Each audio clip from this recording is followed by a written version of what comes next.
Hello guys, welcome back to the channel. जैसा कि कल मैंने आप लोगों को इन्फॉर्म किया था कि मैं जो भी बैंकिंग अवेयरनेस के टॉपिक्स पढ़ूंगा मैं शाम में आके आप लोगों से डिस्कस करूंगा। तो मैंने थोड़ा बहुत नोट्स बनाया है इसके लिए। तो चलिए डिस्कस करते हैं। और ये सब बहुत इंपॉर्टेंट क्वेश्चंस आप कह सकते हो कि जो एग्ज़ाम में आएंगे, क्योंकि इसमें से मैक्सिमम जो है आरबीआई सर्कुलर है और कुछ स्कीम्स हैं जो हम समझते हैं। तो पहला क्या है news, payment infrastructure development fund, PIDF scheme. ठीक है, पीआईडीएफ स्कीम क्या है? पहले इसका ऑब्जेक्टिव देखते हैं और फिर समझते हैं कि ये स्कीम क्या है और ये न्यूज़ में क्यों था। The objective of PIDF is to increase the number of acceptance devices multifold in the country. The scheme is expected to benefit the acquiring banks NBFCs by lowering overall acceptance infrastructure cost. अब इसमें क्या होता है, इसमें जो payment करने का जो भी इंफ्रास्ट्रक्चर है उसको मतलब ज़्यादा से ज़्यादा बढ़ाने की कोशिश की जा रही है। और मतलब इससे क्या, बैंक और एनबीएफसीज के जो भी ओवरऑल कॉस्ट होते हैं उसको कम करने की कोशिश की जा रही है। तो इसका टारगेट क्या क्या है, टारगेट देखते हैं।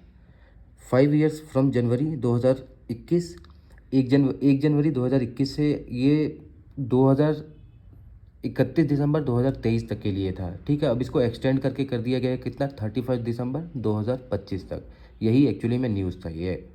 और इसमें और क्या क्या चीज़ें इंक्लूड की गई हैं वो भी देखते हैं। इसमें क्या किया है, increasing payments acceptant infrastructure by adding 30 lakh touch point every year. इसमें क्या, 30 lakh touch point every year एक टारगेट रखा गया है कि टच पॉइंट को ये क्या करेंगे, इंफ्रास्ट्रक्चर मतलब ये इंस्टॉल करेंगे, समझ लो कुछ 30 लाख टच पॉइंट को इंस्टॉल करना है हर साल, ये एक टारगेट है। The beneficiaries identified as part of PM Vishwakarma scheme across the country shall be included as merchants for deployment under the PIDF scheme. All eligible installation since the inspection of PM Vishwakarma scheme that is September 17, 2023 सितंबर में ये launch हुआ है PM Vishwakarma scheme. तो इसमें इसको भी add कर लिया गया है। ठीक है, और क्या है, PIDF scheme presently subsidise development of acceptance infrastructure based on category of devices. अब देखो PIDF जो होता है वो किस किस मतलब दो कैटेगरी में होता है, एक तो होता है फिजिकल और एक होता है डिजिटल। तो फिजिकल तो आप जान ही रहो, पॉइंट ऑफ सेल मशीन हो गया, जैसे साउंड बॉक्स हो गया, ये सब फिजिकल हो गया। और डिजिटल होता है आधार इनेबल्ड जो बायोमेट्रिक वगैरह होता है, तो उसको हम डिजिटल फॉर्म में देखते हैं PIDF का। ठीक है, अब sound box devices and near field communication, मतलब इसमें इसको सब्सिडी दिया जाएगा। ठीक है, Aadhaar enable biometric devices would be eligible for subsidy under the scheme for installation made from October 1, 2023। October 1, 2023 से जो भी मतलब ये प्रोडक्ट बनाए जाएंगे, इंस्टॉल किए जाएंगे, उसमें सब्सिडी दी जाएगी। ठीक है, पांचवा क्या है, the amount of subsidy for devices deployed in special focus areas. हाँ, एक और चीज़ इसमें इंपॉर्टेंट रखने मतलब याद रखने वाली चीज़ है क्या, कि जो सब्सिडी दी जा रही है वो एक स्पेशल फोकस एरिया को भी ज़्यादा मतलब इसमें वो दिया जा रहा है सब्सिडी। तो वो कौन सा है, नॉर्दर्न नॉर्थ ईस्टर्न स्टेट्स। ठीक है, और जम्मू कश्मीर और लद्दाख का यूटी है। इसमें पहले कितना सब्सिडी था, 75%। अब इसी को बढ़ा के कितना कर दिया गया, 90%। जितना भी टोटल कॉस्ट लगेगा उसका 75% पहले मिलता था सब्सिडी, अब मिलता है, अब मिलेगा 90%। अब irrespective of the type of devices for installation made from अक्टूबर, अब मतलब जिस टाइप के जो भी डिवाइसेस होंगे उस हिसाब से मिलेगा 90%। अब और इसमें टारगेट ज्योग्राफी क्या है ये देखो, the primary focus shall be to create payment acceptant infrastructure in Tier 3 to Tier 6 city centres. तो ये स्पेशल टारगेट एरिया इसका कहाँ कहाँ है, ये Tier 3 सिटी से लेकर Tier 6 सिटीज़ तक। अब बोलोगे Tier 1 और Tier 2 नहीं होगा इसमें, तो Tier 1 और Tier 2 भी होगा, लेकिन Tier 1 Tier 2 में कौन कौन किसको मतलब एडवांटेज मिलेगा, इसमें कौन कौन एलिजिबल होंगे इसके लिए। तो जो भी मतलब बेनिफिशियरी कवर्ड है PM street vendor vendor Atmanirbhar Nidhi, मतलब पीएम स्वनिधि स्कीम में जो भी हैं, और पीएम विश्वकर्मा स्कीम में Tier 1 हो सिटी और Tier 2 सिटी में ये दोनों लोग एलिजिबल हैं। ठीक है, और north eastern state of the country and union territory of Jammu and Kashmir and Ladakh shall be given special focus. ये नॉर्थ ईस्टर्न स्टेट्स और जम्मू कश्मीर और लद्दाख को स्पेशल फोकस दिया जाएगा, ठीक है। तो ये मुझे लगता है ये स्कीम ख़त्म हो गई, इससे ज़्यादा कुछ पूछेगा नहीं। हाँ, एक चीज़ और देख लो इसमें, इसमें इनिशियल कॉर्पस मतलब इसमें कितना पैसा फंड लगाया गया था, तो PIDF में RBI की तरफ से लगाया गया था 250 करोड़, और ANC ऑथराइज्ड कार्ड नेटवर्क्स, जो कार्ड नेटवर्क्स हैं वो कितना पैसा लगाया इसमें, 100 करोड़, क्योंकि उनका भी काम इससे ईजी होगा। और जो कार्ड नेटवर्क्स प्रोवाइडर हैं वो भी अपना पॉइंट ऑफ सेल मशीन वगैरह लगा रहे हैं, तो उसमें वो भी अपना कितना लगाए थे, 100 करोड़, और RBI ने लगाया था 250 करोड़। ये भी एक क्वेश्चन बन सकता है दोस्तों। तो subsidised amount of cost of physical, हाँ चलो एक चीज़ ये देख लेते हैं कि किस किस डिवाइस पे कैसा कैसा आपको सब्सिडी और कहाँ कहाँ पे क्या क्या मिल रहा है। तो Tier 1 to Tier 4 सिटीज़ में फिजिकल डिवाइस पे कितना सब्सिडी मिल रहा है, 60%। ये सारे परसेंटेज है दोस्तों, लिखना भूल गया हूँ। और डिजिटल डिवाइसेस पे 75%, और अदर कंटेम्प्रेरी डिवाइसेस पे मतलब जो भी और एक्स्ट्रा डिवाइसेस मतलब कि वही आधार इनेबल्ड बायोमेट्रिक वाला जो भी है, तो उसमें कितना 75% मिलेगा Tier 1 to Tier 4 सिटीज़ में। अब Tier 5 to Tier 6 सिटीज़ में कितना है, फिजिकल डिवाइस पे 75, डिजिटल डिवाइस पे 90%, और अदर कंटेम्प्रेरी पे 90%, ठीक है। अब स्पेशल फोकस एरियाज़ में क्या क्या है, मतलब लद्दाख और नॉर्थ ईस्टर्न स्टेट और जम्मू कश्मीर, ठीक है। ये 3 जगह पे कितना कितना मिलेगा, फिजिकल पे भी 90, डिजिटल पे भी 90, अदर कंटेम्प्रेरी पे भी 90%, ओके। तो ये तो मतलब ये का पूरा स्कीम ख़त्म हो गया। अब इससे बाहर कुछ भी पूछेगा तो इससे बाहर कुछ मतलब इसमें से कुछ भी पूछेगा तो आप आराम से आंसर कर सकते हो, ठीक है। आप एक दो बार और रिवाइज करोगे तो इजीली याद हो जाएगा, और सारी कुछ मतलब अगर इसमें स्टेटमेंट बेस्ड भी क्वेश्चन बनेगा तो यू कैन आंसर इट। तो अब देखते हैं दूसरा क्या, क्लासिफिकेशन ऑफ MSME, ठीक है।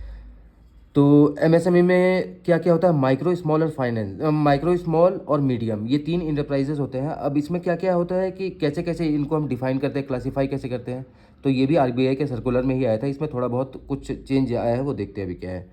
A micro enterprise where the investment in plant and machinery or equipment does not exceed 1 crore and turnover does not exceed 5 crore। इसमें क्या कह रहा है, माइक्रो में आपका जो भी इन्वेस्टमेंट है, जो भी आप मतलब आपका जो भी इंफ्रास्ट्रक्चर है, जो भी मशीनरी या फिर जो भी आप इक्विपमेंट खरीद रहे हो, उसकी कीमत कितनी, 1 करोड़ से ज़्यादा की नहीं होनी चाहिए, और आपका एक साल का टर्नओवर कितना मैक्सिमम होना चाहिए, 5 करोड़, 5 करोड़ को एक्सीड नहीं करना चाहिए। तो ये माइक्रो के क्लासिफिकेशन में आएगा, ठीक है, माइक्रो के कैटेगरी में आएगा। अब स्मॉल इंटरप्राइजेस क्या होते हैं, where the investment in plant and machinery और equipment does not exceed 10 crore, 10 crore से ज़्यादा की लागत आपकी ना लगी हो किसमें, मशीनरी और इक्विपमेंट लेने में, और आपका साल का टर्नओवर कितना होना चाहिए, 50 करोड़ से ज़्यादा नहीं होना चाहिए, मैक्सिमम 50 करोड़, ठीक है। ये 50 करोड़ आपका है तो ये टर्नओवर, तो ये स्मॉल इंटरप्राइज के कैटेगरी में आएगा। अब मीडियम क्या है, medium enterprise where the investment in the plant and machinery और equipment does not exceed 50 crore, 50 crore से ज़्यादा एक्सीड नहीं करना चाहिए आपका क्या, investment in plants and machinery, और टर्नओवर आपका कितना एक्सीड नहीं करना चाहिए, 250 करोड़, 250 करोड़ तक है आपका तो मीडियम आप कैटेगरी में आते हो, टर्नओवर आपका 250 करोड़ है तो, ठीक है। अब देखो एक और इम्पॉर्टेंट चीज़ है कि जितने भी MSME हैं उन सबको रजिस्टर कहाँ करना पड़ता है, एक पोर्टल है, उस पोर्टल का नाम क्या है, उद्गम पोर्टल है भाई, एक सेकेंड, उद्गम पोर्टल है ये, उद्गम पोर्टल, ओके। MSME को कहाँ रजिस्टर करना पड़ता है, उद्गम पोर्टल पे। अब देखो क्या है, एक स्कीम है लिबरलाइज्ड रेमिटेंस स्कीम, ये कब आई थी, ये 2004 में लॉन्च हुई थी, ठीक है। इसमें क्या अपडेट हुआ है कि जैसे कि एग्जांपल बताता हूँ कि जैसे आप इंडिया में रह रहे हो और आपका कोई रिलेटिव, आपका ब्रदर कह लो, ये कह लो कि you and your brother he lives in USA, okay. तो अब अगर आपको यहाँ से इसके पास पैसे भेजने हैं तो आप मैक्सिमम कितना भेज सकते थे, एक साल में उस समय लिमिट कितनी थी, $25,000, आप इससे ज़्यादा नहीं भेज सकते थे। लेकिन अब कितना भेज सकते हो आप, इसी का 10 टाइम्स हो गया है, मतलब आप $2.5 लाख भेज सकते हो पैसा, ठीक है। बस यही चीज़ है। Liberalised remittance scheme was started by reserve bank of India and this was a scheme that was introduced by RBI इन 2004, ठीक है। और इसमें यही चेंज आया है कि अब मतलब ये कि चेंज क्या मतलब ये बढ़ते बढ़ते 25,000 से अब आप मैक्सिमम एक साल में कितना 2.5 लाख तक भेज सकते हो, ठीक है। और इसके लिए आपको कोई एनआरओ अकाउंट वगैरह खुलवाने की ज़रूरत नहीं है। तो हमारा 3 टॉपिक 3 न्यूज़ कवर हो गया। अब देखो क्या, card on file tokenisation, enabling tokenisation through card issuing banks. अब क्या, कार्ड ऑफ, पहले देखते हैं टोकनाइजेशन क्या होता है। Tokenisation is a process of replacing a card's 16 digit number with a unique alternate card number. The alternate card number is called token. तो आपके कार्ड पे जो 16 डिजिट होते हैं उनको मतलब यूनिक, एक अल्टरनेट कार्ड नंबर से यूनिक कैरेक्टर होता है आपका, कुछ अल्फ़ा कुछ न्यूमेरिक होते हैं, कितने डिजिट के होते हैं ये आपको नहीं बता सकता मैं। तो उनमें कन्वर्ट कर दिया जाता है आपके कार्ड नंबर को, जिससे कि आप जहाँ पे भी पेमेंट करोगे तो उसको वो टोकन नंबर दोगे आप। तो टोकन नंबर देने से आपका क्या है, कार्ड नंबर आप सिक्योर कर लिए, कहीं पे आप मिस यूज़ नहीं होगा इससे। तो फ्रॉड से बचने के मतलब काफ़ी अच्छे चांसेस है, इसलिए ये टोकनाइजेशन सिस्टम को लाया गया है। और कार्ड ऑन फाइल टोकनाइजेशन क्या होता है? कार्ड ऑन फाइल टोकनाइजेशन होता है जैसे कि आपने कहीं पे भी अपना मतलब कार्ड का डेटा शेयर कर लिया, जैसे कि अमेज़ॉन पे आप गए, अमेज़ॉन पे आपने मतलब सेव योर कार्ड कर का ऑप्शन आता है, वहाँ पे आपने कार्ड डिटेल्स डाल दिए, वो सेव हो गया, तो वही है card on card sorry card on file tokenisation, ठीक है। और इसके लिए अभी ये न्यूज़ में क्यों था, क्योंकि पहले ये सिर्फ मर्चेंट इशू करते थे टोकनाइजेशन, टोकन सिर्फ मर्चेंट देते थे। और अब क्या कर दिया है, अब ये जो कार्ड इशूइंग बैंक्स है, अब सारे बैंक भी टोकन इशू कर सकते हैं, ठीक है। तो जैसे आपका एसबीआई का अकाउंट है, तो आप एसबीआई के ऐप पे जाओगे और वहाँ पे से आप अपना कार्ड डिटेल की जगह पे अगर आप टोकन नंबर मांगोगे उस ऐप में, तो आपको टोकन नंबर देगा, फिर आप जाकर के किसी भी मतलब ऑनलाइन साइट पे जाके अपनी शॉपिंग कर सकते हो, ओके। अब देखो क्या, आरबीआई ने कुछ बैंकों के मतलब लाइसेंस कैंसिल किए हैं। RBI cancel the licence of Musiri urban cooperative bank limited, Tamil Nadu की बैंक है ये, उसका लाइसेंस कैंसिल कर दिया। RBI cancel the licence of the Faiz mercantile cooperative bank limited, Nashik Maharashtra, ठीक है। फैज मर्केंटाइल कोऑपरेटिव बैंक का लाइसेंस कैंसिल कर दिया। और 7वां न्यूज़ क्या है, reserve bank of India internal ombudsman for regulated entities direction. अब देखो क्या है, पहले आपका था जैसे बैंकिंग ऑम्बुड्समैन हो गया, इंश्योरेंस ऑम्बुड्समैन हो गया, ये अलग अलग थे, अब एक तरह से सबका इंटीग्रेटेड कर दिया, सबको एक साथ जोड़ दिया है। तो बहुत ज़्यादा चेंजेस नहीं है उसमें। अब देखते कि क्या क्या है, पहले देखते हैं applicability. This direction shall be apply to bank having 10 और more banking outlets in India whether such bank is incorporated in India और आउटसाइड इंडिया। कम से कम 10 या उससे ज़्यादा आपके आउटलेट्स होने चाहिए इंडिया में, ठीक है। तो अब आप मतलब इस डायरेक्शन में आते हो।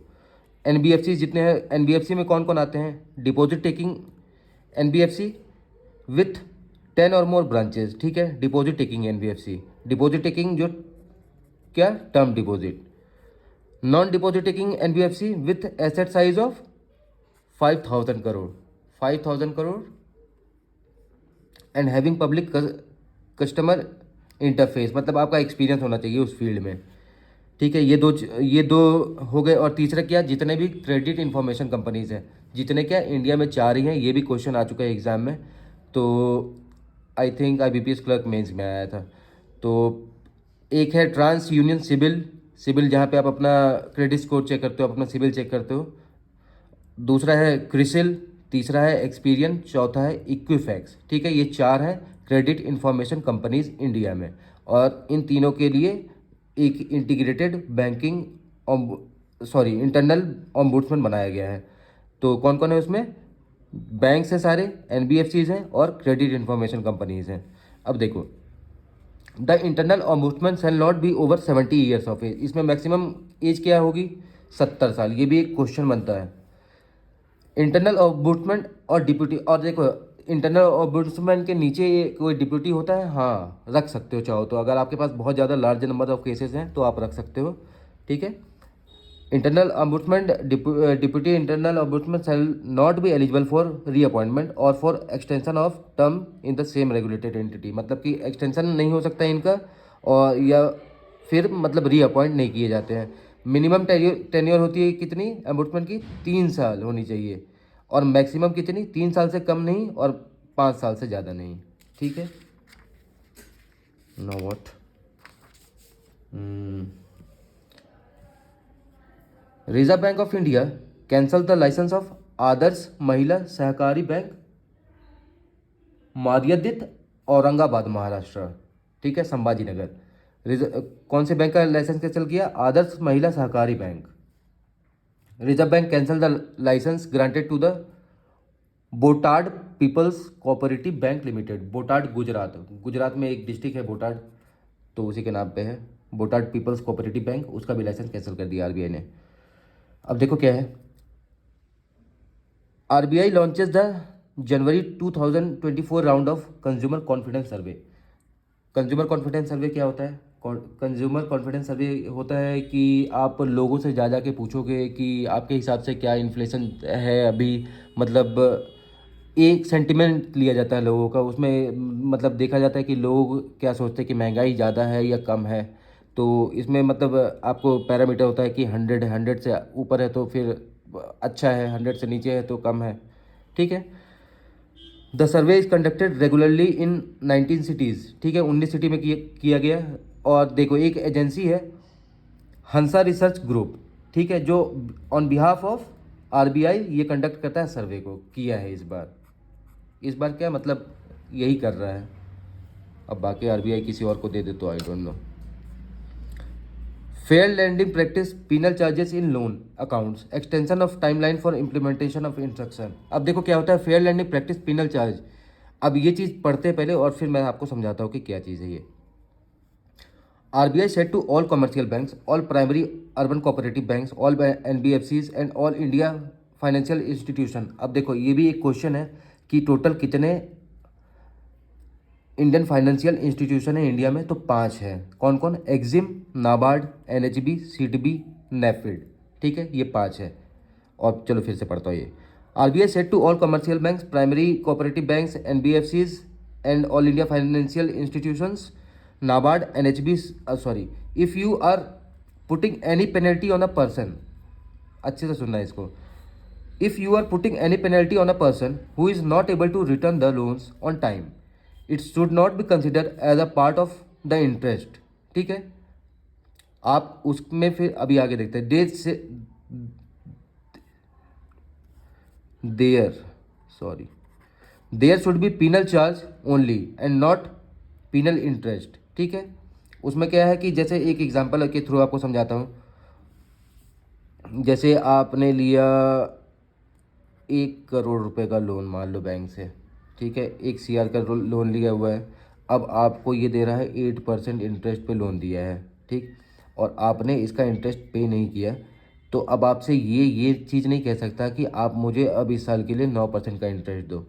ठीक है, क्योंकि ये जो भी पीनल चार्ज होता है ये बैंक का अर्निंग नहीं है, ये सिर्फ पीनल चार्ज किस लिए लगाया जाता है और पेनल्टी लगाई जाती है ताकि लोग मतलब फ्रॉड, मतलब अपना टाइम पे लोन चुका है, एक बोलते हैं डिसिप्लिन मेंटेन रखे। इस वजह से क्या बोलता है आरबीआई कि आप जो भी एक पेनल्टी होता है, आप सिर्फ पीनल चार्ज ले सकते हो। जैसे आपका पीनल चार्ज मान लो 10,000 रुपये हुआ, चलो 50,000 रुपये हुआ, 1 करोड़ के अमाउंट के लिए 50,000 रुपये होगा कि आपने मतलब इस महीने पेमेंट नहीं किया, 2 महीने नहीं किया, 3 महीने नहीं किया, तो एक पीनल चार्ज होगा जो 50,000 का अमाउंट है। इससे ज़्यादा आप पैसे नहीं ले सकते, आप 8% की जगह 9% नहीं ले सकते, क्योंकि वो आपके प्रॉफिट में आ जाएगा, तो आप प्रॉफिट नहीं अर्न कर सकते हो। तो इसके लिए आरबीआई ने क्या डेडलाइन दिया था, ठीक है, डेडलाइन फॉर दिस वॉज 31 दिसंबर। ये अगस्त में चीज़ें आई थी ये, और ये इसका डेडलाइन क्या था, deadline for this was 31 December 2023। Now it has extended to 1 April 2024। 31 दिसंबर 2023 तक था, और अब कहाँ तक एक्सटेंड कर दिया गया है, 1 अप्रैल 2024 तक। जो भी नए लोन्स लिए गए हैं उनके लिए, और जो एग्जिस्टिंग लोन है उनका डेडलाइन कहाँ तक है, 6 जून। तो इसको 6 महीने बढ़ा दिया गया है, और इसको 3 महीने बढ़ा दिया गया है। जो नए वाले लोन हैं उसके लिए 3 महीने बढ़ा दिया, और जो पुराने वाले लोन चल रहे हैं उनके लिए 6 महीने बढ़ा दिया है कि आप 6 मतलब इसके बाद ये डेडलाइन है, इसके बाद आपको ये चीज़ प्रैक्टिस करनी ही है। ओके, अब देखो, 605th meeting of central board of reserve bank of India was held in at Ekta Nagar, Kevadia. 605वां meeting central board of reserve bank of India का कहाँ हेल्ड हुआ? एकता नगर, केवड़िया में, under the chairmanship of Shri Shaktikanta Das. ठीक है। अब देखो, डोमेस्टिक सिस्टमेटिकली इंपॉर्टेंट बैंक्स, कितने बैंक्स हैं इंडिया में? 3 हैं। पहला है एसबीआई, दूसरा है एचडीएफसी, तीसरा है आईसीआईसीआई। इसको क्या बोलते हैं? Too big to fail. Too big to fail इसलिए कहते हैं क्योंकि ये तीनों मिलके 2% और उससे ज़्यादा का इकोनॉमी शेयर करते हैं। मतलब इंडियन इकोनॉमी में ये, मतलब इंडियन इकोनॉमी में ये 2% से ज़्यादा का शेयर रखते हैं। ठीक है, इंडियन जीडीपी पे। इसलिए ये बहुत ही ज़्यादा इंपॉर्टेंट बैंक्स हैं। अगर ये डूबा तो हमारे देश के इकोनॉमी पे खतरा आ जाएगा, तो इसके लिए आरबीआई प्रोटेक्ट करती है। और इसके लिए कुछ गाइडलाइंस भी हैं, मैं आप लोगों को समझाऊं तो बताता हूं कि ये कैसे हैं सिस्टमेटिकली इंपॉर्टेंट बैंक। इसके लिए एक चीज़ आप जानते हो, कैपिटल एडिक्वेसी रेशियो। ठीक है, ये कितना मेंटेन करना होता है हम लोग को? 9% मेंटेन करना होता है। ठीक है, और इसमें भी 2 चीज़ होता है, एक होता है टीयर 1, एक होता है टीयर 2। तो टीयर 1 में कितना मेंटेन करना होता है? 7% का, और टीयर 2 में कितना? 2% का मेंटेन करना होता है। ठीक है। अब इसमें भी 2 कैटेगरी है, एक है CET कॉमन इक्विटी टीयर, हाँ CET 1, और एक है एडिशनल टीयर 1। ठीक है। अब इसमें कितना मेंटेन करना होता है? 5.5%, और बाकी 1.5% इसमें मेंटेन करना होता है। ठीक है। अब ये सारी चीज़ें मैं आपको अभी एक्सप्लेन तो नहीं कर सकता क्योंकि बहुत ही लंबा टॉपिक है, तो कभी और समझेंगे। अभी बस आप इतना ही जानो, ये काफ़ी है। ठीक है। कॉमन इक्विटी टीयर 1 कितना? 5.5, और एडिशनल टीयर 1 1.5। तो अब आरबीआई क्या कहता है कि देखो, कुछ बकेट हैं आरबीआई के। ठीक, जैसे 5 4 3 2 1, इसमें क्या करता है? इसमें कितना कह रहा है मेंटेन करने को आरबीआई? इसमें कह रहा है 1%, इसमें कह रहा है 0.8%, इसमें कह रहा है 0.6%, इसमें कह रहा है 0.4, इसमें कह रहा है 0.2। ठीक, तो इसमें एसबीआई अभी है, और इसमें एचडीएफसी अभी है, और इसमें आईसीआईसीआई है। ठीक है। अब देखो न्यूज़ क्या है, मैं बताता हूँ। न्यूज़ पहले पहले क्या था कि पहले एसबीआई था 3rd बकेट में, तो कितना मेंटेन करना पड़ता था? 5.5 plus 0.6, but now 5.5 plus 0.8। Okay, तो ये कितना हो जाएगा? 6.1%, और ये अब कितना हो जाएगा? 6.3। तो CET 1 अभी कितना मेंटेन कर रहा है? ये एसबीआई 6.3। इसी तरह से एचडीएफसी को कितना मेंटेन करना है? 5.5 प्लस 0.4, तो 5.9 मेंटेन करना है एचडीएफसी को, और आईसीआईसीआई को कितना? 5.5 प्लस 0.2, तो 5.7। ठीक है, आईसीआईसीआई। अब न्यूज़ क्या आई थी कि पहले देखो, पहले एसबीआई था 3rd बकेट में, तो अब चला गया 4th बकेट में। 5th बकेट में कोई नहीं है, 1% अभी तक कोई मेंटेन नहीं कर रहा है, और बोला ही नहीं गया है आरबीआई के द्वारा। ठीक है। और एचडीएफसी पहले बकेट 1 में था, तो बकेट 2 में आ गया, और आईसीआईसीआई अभी तक बकेट 1 में ही है, मतलब 1 में ही रखा गया है इसको। तो बस इसीलिए ये सिस्टमेटिकली इंपॉर्टेंट बैंकों को ये चीज़ें एक्स्ट्रा मैनेज करनी पड़ती हैं, और कितना कितना वो बता दिया। ठीक है, लिख भी दूँ क्या? ये बता तो दिया है, फिर भी एसबीआई को 0.8, एचडीएफसी को 0.4, आईसीआईसीआई को 0.2%। ओके। और दोस्तों एक चीज़ और बताना था आपको, जैसे एक दिमाग में ख्याल आया, जैसे ग्रॉस एनपीए और नेट एनपीए क्या होता है? ग्रॉस एनपीए क्या होता है और नेट एनपीए क्या होता है? एग्जाम्पल, 1 लाख रुपए का लोन दिया बैंक ने किसी को। ठीक, 1 लाख में से 1 लाख पूरा का पूरा, मतलब जो था वो एनपीए हो गया, तो उसको क्या बोलेंगे, ग्रॉस एनपीए। और अगर बैंक ने इसमें से कुछ रिकवरी कर ली है, मान लो 20,000 रिकवरी कर ली बैंक ने, ठीक है, तो बचा कितना, बचा 80,000 ना, तो 80,000 कितना, ये है नेट एनपीए, ठीक है, कि इतना जो बचा हुआ है ये है नेट एनपीए, और जो अगर 1 लाख रुपए पूरा का पूरा डूब जाता बैंक का तो वो क्या हो जाता है, ग्रॉस एनपीए। तो ठीक है दोस्तों, आज तो इतना काफ़ी है, और मतलब ये सब गाइडलाइंस वगैरह जो भी आरबीआई की थी वो मैं बता दिया। अब कल मैं क्वेश्चन के फॉर्म में लेके आऊँगा क्वेश्चन, मतलब काफ़ी सारे क्वेश्चन, 50-60 क्वेश्चन तो एटलीस्ट लेके आऊँगा अच्छे अच्छे, और फिर उनको डिस्कस करेंगे। और बाकी सेशन अच्छा लगा हो तो लाइक कर देना दोस्तों, और सब्सक्राइब भी कर देना। Thank you very much.